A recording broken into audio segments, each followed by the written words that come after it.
Welcome to And Discovery, and today we are going to talk with you about celebration name days in Hungary and in Ukraine.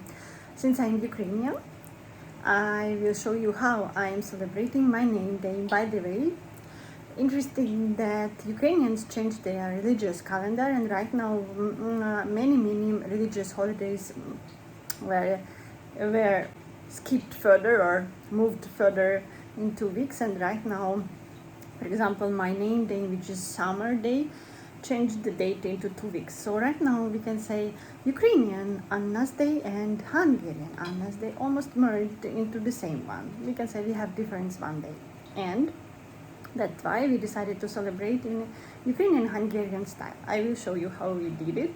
It will be a short video, and exactly where we not only celebrating the name day but spending time together with the family, going out at weekend and sharing with you these moments, sharing with us these moments because they are precious.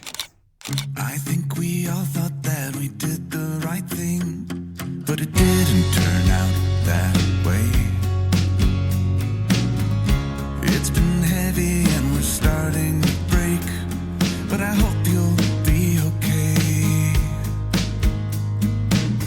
There's little difference in the words that we say, 'cause we all want the same thing. The sun still rises in her usual way to welcome a new day. I don't feel it anymore, and I know I'm not the same. I'll keep trying to put it on, but I'm fading away. And since I like showing you my culinary masterpieces, today at our Hungarian kitchen we are cooking Ukrainian fish cutlets, because I have never met fish cutlets in Hungary almost, but in Ukraine it's very common to prepare fish cutlets, frying fish. We are actually very fish lovers, opposite to Hungarians, because they are meat people or meat nation. We can say that they like meat, everything is meat. Fish almost they don't eat. This I will discuss in the other separate video, why Hungarians don't eat fish and what is the problem with this. But for right now, showing you how tasty and juicy look my fish cutlets.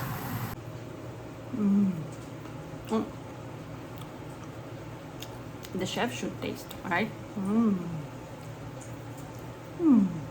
Highly recommended.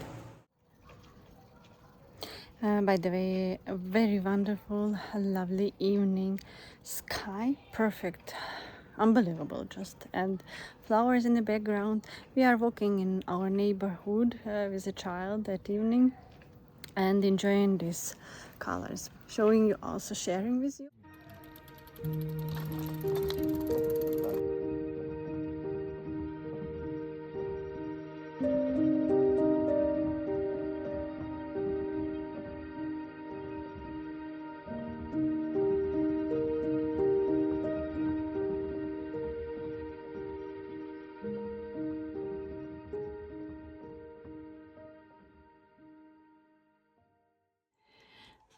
So if you are talking about traditions between Hungarians and Ukrainians, we are different, but we are not that different from English people, because we are having breakfast with porridge or oatmeal for breakfast. Look at it. Adding some fruits and a lovely, delicious, healthy breakfast. So we also love porridge. And look what we have today at morning as well. Pancakes. Lovely pancakes. My husband just fried them for us, and we are going to taste them. So I don't know, Hungarians also love pancakes, and Ukrainians also. So at our Ukrainian Hungarian kitchen we are combining two different cultures, two different cuisines, and that's what we have, a mixture of them, but lovely and tasty.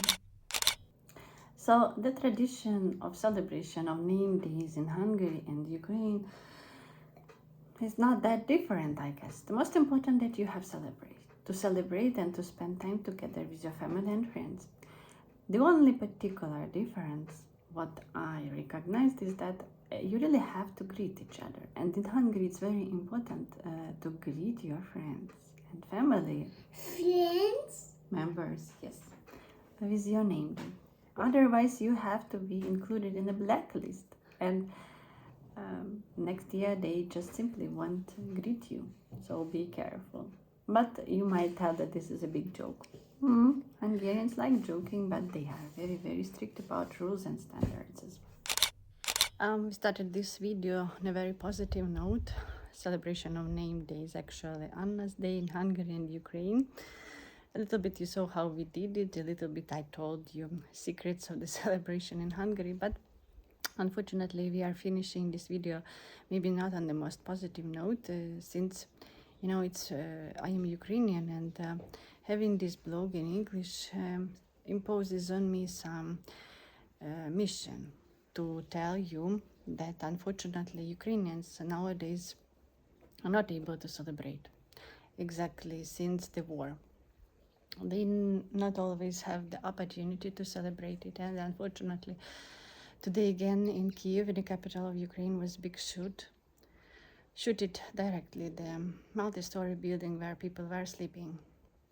It was 4 o'clock in the morning. Not everybody can go to shelter to save their lives, and people died. Ukrainians, usual Ukrainians, who were calmly or not so calmly, of course, sleeping in their beds. I have to remind it to you, to the world, that the worst thing that can happen in everyday's life is war. And when you cannot be safe in your own home, where your home is nowhere a shelter anymore, when the Russians are your neighbors. So please appreciate every minute and be able to celebrate what you have. Don't wait for the days, name days or birthdays. Just simply go out with your family and friends and appreciate the minute together, because you never know whether this is not the last one. I wouldn't like to be so tragic right now and to finish this video on this note, but this is life. We have to be realistic. We have to see how the world goes on, and we cannot just close our eyes and tell that we are in the other country, so it's far from us. It's actually not that far. So please take care about yourself. Stay in tune for more videos. I promise that our next video will be not so talkative as this one already, but will be more exactly discovering the world, because End Discovery is the channel about the world discovery and how this world is beautiful, fantastic, sometimes very realistic, but this is still our world, our home. Stay tuned. Peace for everybody.